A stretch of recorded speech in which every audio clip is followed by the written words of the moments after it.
Hi guys, and welcome back to the Lazy Girl's Kitchen. For those of you that are new, my name is Maggie and welcome. Today I'm going to show you how to make a soy nut butter or peanut butter, whatever you're using, granola bar. It is really easy, it's delicious, you know what's going into it, so that is always a bonus. And I want to just share it with you because it's really worth it. So if you want to see how it comes together, keep on watching. I keep getting tongue-tied, don't know why. Alright, so to make this, you're going to need assorted fruit, and here I just have some dried cherries, cranberries, and I think some raisins. Yeah, I'm using pumpkin seeds, but you can substitute this for any nut.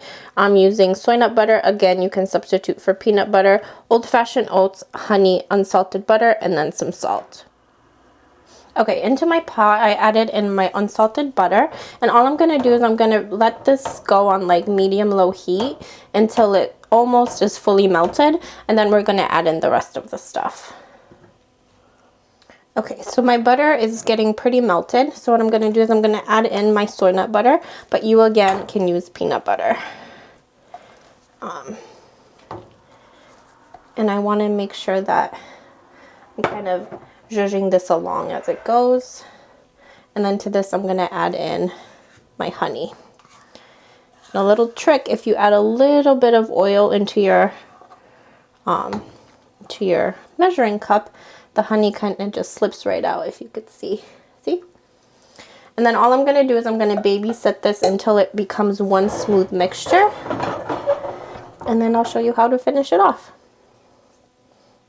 Okay, so my mixture is nice and smooth, as you can see, really nice and runny. So basically, to finish this off, we're just going to add everything else. I'm going to add in a pinch of salt, just a dash.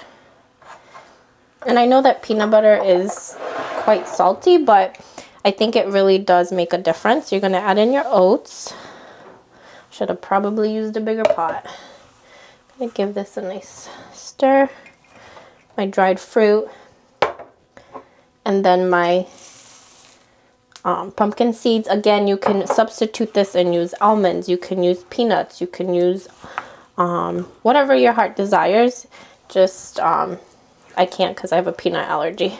So all I'm going to do is I'm going to give this a nice stir until everything is nicely incorporated and nicely coated. Okay, so the final step, this is nicely incorporated. I'm going to take my mixture and put it into a baking pan, like a cake pan, lined with some parchment paper, because it's just going to be easier to maneuver out. Just going to get it all out of here. No man left behind for sure. And then all I'm going to do is I'm just going to evenly spread it out, just like so. Now I like mine a little bit thicker because I cut them into small little squares. If you want them on the thinner side, you can use a bigger baking sheet, well, a baking pan, and they'll be thinner and you can cut them longer. You know what I mean? But for me, I like to have them a little bit thicker with, just cut them smaller.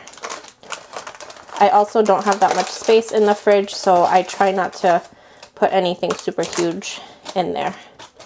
Alright, so I know it seems runny, but what you're going to do is you're going to put this into the fridge for a minimum of 3 hours to set. So it's peanut butter. You remember we melted everything, so that's why it's runny. But once it's set, it's going to be beautiful. Then you can cut these up and you can enjoy them. You can store these in an airtight container for up to a week and enjoy it throughout the week. So I hope you guys like this. Make sure you subscribe and give me a big thumbs up, and I'll see you next time. Bye!